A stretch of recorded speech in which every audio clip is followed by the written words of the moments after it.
So I think the top 10 things I would highlight to any prospective reader looking at this text is first and foremost probably the importance of history and how history has shaped the way in which Iran is understood, both from the outside but also among Iranians themselves, and the way they've remembered and in some cases forgotten aspects of their history and how that shapes their identity and their understanding of it. I think the second thing which is tied into that is the role of mythologies as well, because all societies and all cultures are shaped by their inherited mythologies, and this is related of course to history. But it's an important aspect of really understanding how Iranians see themselves. Many of their traditions come down in a sort of an oral form.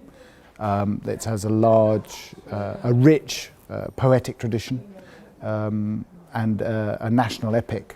I think the word national is often abused, but it's one that's been adopted by Iranian nationalists as their sort of creation myth. It's called the Book of Kings, and it's a huge text which charts the rise of Iran really from the creation of from the ascent of the first man through actually to the end of the pre-Islamic period, the pre-Islamic inheritance. That's very important. Particularly the monarchs in the 20th century played a great store by this. They look at the ancient Persians, Cyrus, Xerxes, Darius, and other figures, as well as Sasanians and other dynasties, and look at how important they are in a political and cultural sense to the shaping of Iran. And remember, these dynasties ruled the area we know as Iran for over a millennium, and as such, they're likely to have a profound effect on the way in which the culture sees itself. And as a subset of that, I would say religion. Religion is extremely important.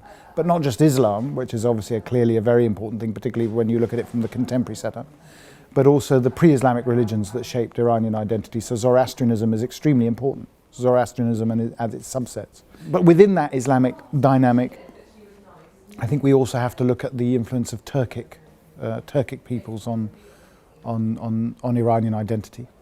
And this comes both with sort of great tribal movements coming out of Central Asia in the sort of what we would call the High Middle Ages. But most profoundly in some ways, the Mongol conquest of Iran in the 13th century was extremely destructive. In the 13th and 14th century then has a huge injection of Turkic and Mongol words and languages and forms. But also northern Iran in that sense becomes very much shaped by this Mongol conquest. And you see that, one historian has said that actually modern Iran can be traced to the Mongol conquest. It's a bit cheeky, but you know, it's an interesting idea because he says many of the social and economic relations are traced to that period. The influence of politics on Iran.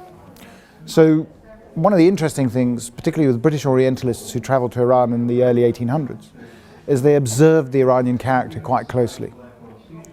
And one of the conclusions they came up with, which I think is very interesting, and I think largely applies to this day, is that the problems with Iran were not social, they weren't biological, so to speak, they weren't a racial problem. The problems with Iran were political, and it was the absence of good governance and the absence of laws, clear laws, that made for a certain instability in the social and economic structures.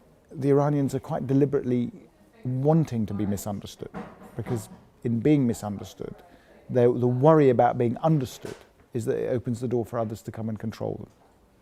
And I think this is something that you see throughout the historical record, but one that is particularly pertinent, I suppose, to our current situation, our modern situation and our contemporary situation, both domestically, but also in the way in which Iran handles itself in its international relations.